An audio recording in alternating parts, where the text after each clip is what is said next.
مجھے مال و دولت کی حاجت نہیں، مجھے ذکر والی زبان کراتا۔ دیکھیں، ہم کسی ایسی ذات سے نہیں مانگ رہے جو دو میں سے ایک چیز دے سکتی ہو، یا مال و دولت یا ذکر والی زبان۔ تو ہم ایک کیوں مانگے کہ مال و دولت رہنے دو، اور پھر ہم اسے حقیقت کا انکار کیوں کرتے ہیں اس مادی دنیا میں؟ جب ہم ذاتی طور پہ بھی اندر سے بھی سوچیں تو ہمیں مال و دولت کی ضرورت کیوں نہیں ہے؟ کون ہے جسے مال و دولت کی ضرورت نہیں ہے؟ میری رائے میں تو ایسا کوئی زاہد نہیں ہے۔ میں نے بڑے بڑے علماء اور مفتیان کو دیکھا ہے جو مال و دولت ظاہر ہے وہ اکٹھا کرتے ہیں، یا کم سے کم اپنے ضرورت کے مطابق وہ چاہتے ہیں، اور چاہنا بھی چاہیے، اس میں کوئی حرج بھی نہیں ہے۔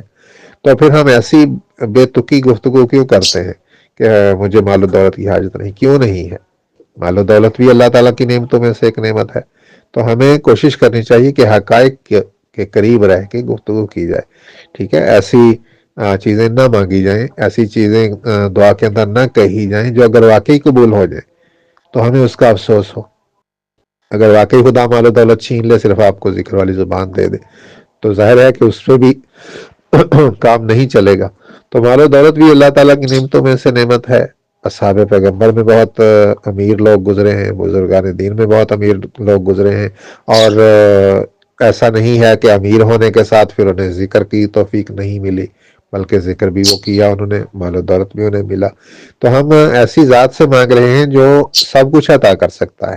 تو ہمیں مانگنا سب کچھ چاہیے، مانگنا دونوں چیزیں چاہیے، آگے اس کی حکمت وہ ہمیں کیا عطا کرے۔ اگر وہ سمجھتا ہے مال و دولت ہمارے لیے اچھا نہیں ہے تو نہیں دے گا، اور اگر سمجھتا ہے کہ ٹھیک ہے تو دے گا، ٹھیک ہے۔ لیکن ہمیں مانگتے ہوئے کنجوسی نہیں کرنی چاہیے کہ ہمیں دونوں میں سے ایک چیز دے دو، یا ہمیں یہ نہیں سوچنا چاہیے کہ دینے والے کا اختیار محدود ہے کہ وہ دو میں سے ایک ہی دے سکتا ہے، یا مال و دولت یا ذکر والی زبان، ٹھیک ہے۔ تو ہمیں دونوں چیزیں مانگنی چاہیے۔ اللہ تعالیٰ بھی جب ہم شکر کرتے ہیں تو ہمارے مال و دولت میں بھی اضافہ کرتا ہے، ٹھیک ہے۔ تو مال و دولت کا عطا ہونا یا لینا یا مانگنا یا چاہنا، اس میں کوئی برائی نہیں ہے، اس حاصل کرنا اس میں کوئی برائی نہیں ہے۔ پیغمبروں نے تجارت کی ہے، صحاب نے کی ہے، ولیوں نے کی ہے، ٹھیک ہے۔ تو میرے خیال میں ایسے مضامین کو باندھنے سے گریز کرنا چاہیے، بلکہ دونوں چیزیں خدا تعالیٰ سے چاہنی چاہیے۔ گناہوں میں گزرے ہیں شام و سحر، میرے حال پہ کر کرم کی نگاہ۔ نگاہ کو نگاہ لکھیں گے بغیر الف کے، ٹھیک ہے، تو یہ قافیہ اس کے ساتھ درست بیٹھے گا۔ نگاہ اس طرح لکھیں گے تو نگاہ پڑھنے سے آگے ہا کی آواز جو ہے وہ زائد ہو جاتی ہے، ٹھیک ہے۔ تو قافیے میں ہا کی آواز نہیں ہے، قافیہ عطا سوا وغیرہ ہے، آخر پہ صرف الف کی آواز ہے۔ تو نگاہ اگر لکھیں گے الف کو گرا کے ہے لکھیں گے تو ہے جو ہے وہ الف کے قائم مقام ہو جائے گی، ہے کی آواز بھی الف سے مشابہ ہے، نگاہ جیسے جگہ، ٹھیک ہے۔ گناہوں میں گزرے ہیں شام و سحر، یہ پہلا مصرع جو ہے یہ محض ایک اطلاع ہے، ایک خبر ہے کہ میرے شام و سحر گناہوں میں گزرے ہیں۔ اس کا یہاں فائدہ کیا ہے؟ کرم کی نگاہ کرنے میں، طلب کرنے میں، ٹھیک ہے، کہ میرے شام و سحر گناہ میں گزرے۔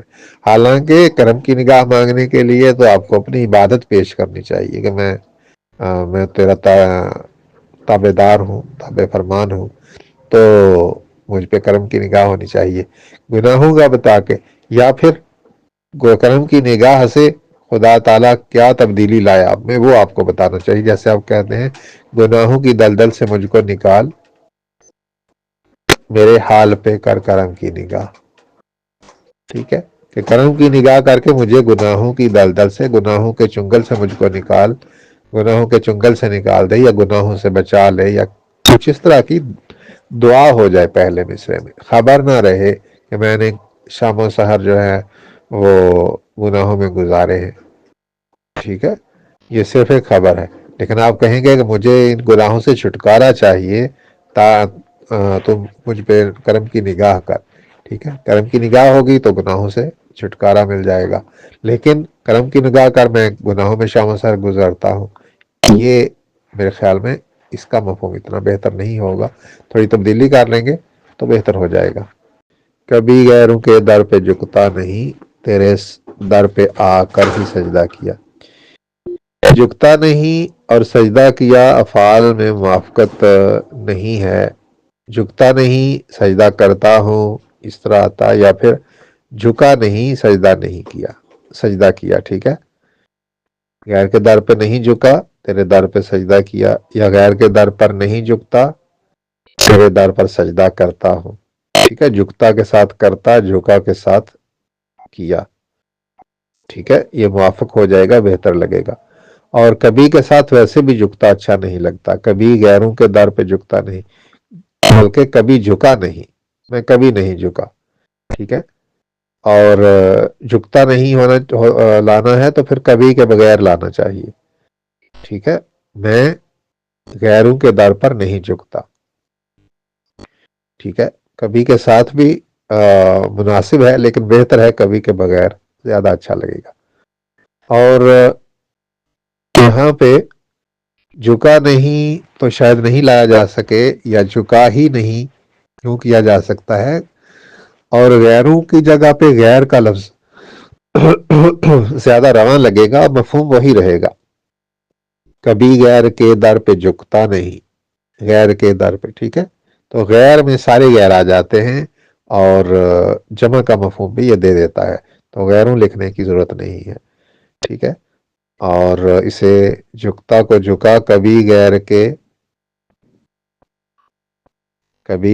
کے در جھکا ہی نہیں، ٹھیک ہے، یوں کر سکتے ہیں۔ تیرے در پہ آ کر ہی سجدہ کیا، در پہ آ کر یہ تھوڑا اضافی ہو گیا۔ اللہ تعالیٰ کے در پہ جا کے سجدہ کرنے کی ضرورت نہیں ہوتی ہے، کہیں سے بھی سجدہ کر سکتے ہیں، ٹھیک ہے۔ ضروری نہیں کہ کعبے جائیں سجدہ کرنے کے لیے، یا مسجد میں جائیں، کہیں سے بھی سجدہ کر سکتے ہیں۔ تو یہاں پہ میرے خیال میں کہنا چاہیے تیرے سامنے ہی ہے سجدہ کیا۔ اور تیرے کو جب آپ پہلا ہجا اس کا کوتا باندھے، ایک حرفی باندھے، تو درمیان والی یہ کو نہ لکھا کریں، اسے حذف کر دیا کریں، تیرے، یہ تیرے، ٹھیک ہے۔ تے کے بعد فوراً رے۔ اسی طرح اوپر والے شعر کا دوسرا مصرع جو ہے میرے وہاں پہ لکھا ہے، تو وہاں پہ بھی میرے لکھیں گے، میم کے بعد والی یہ جو ہے وہ نہیں لکھیں گے، میم اور رے کے درمیان والی یہ، ٹھیک ہے۔ دونوں طرح سے اس کا املا معروف ہے، تو وہ املا جو ہمیں وزن کے مطابق چاہیے وہ لکھنا چاہیے، ٹھیک ہے۔ اداسی کے عالم میں جاتا کہاں، مجھے تیرے در کا پتہ مل گیا، ٹھیک ہے شعر، لیکن یہ دوسرے شعر کا ہی مفہوم اس میں بھی ہے، اسی کی کاپی لگتا ہے۔ میں مایوس ہو کر پکارا تجھے، جہاں میں نہیں کوئی تیرے سوا۔ مایوس ہو کر تجھے پکارا، یہاں پہ اداسی کے عالم میں کہاں جاتا، تیرے در کا پتہ مل گیا، تو وہاں پہ بھی تو یہ بالکل ملتا جلتا ہے، ٹھیک ہے۔ تو کوشش ہونی چاہیے کہ ہر شعر میں الگ مضمون ہو، نیا مضمون ہو، اسی کو بار بار اس کا تکرار نہ ہو، اسی کو دہرایا نہ جاتا رہے، ٹھیک ہے۔ اس سے پتہ چلتا ہے کہ شاعر کے پاس مضامین کم ہیں، اس طرف یہ اشارہ ہوتا ہے، جو کہ بہتر نہیں ہے۔ یہی عرض واصف کی ہے مختصر، بنا لے مجھے اپنا تو اے خدا، ٹھیک ہے، یہ درست ہے، بہت خوب۔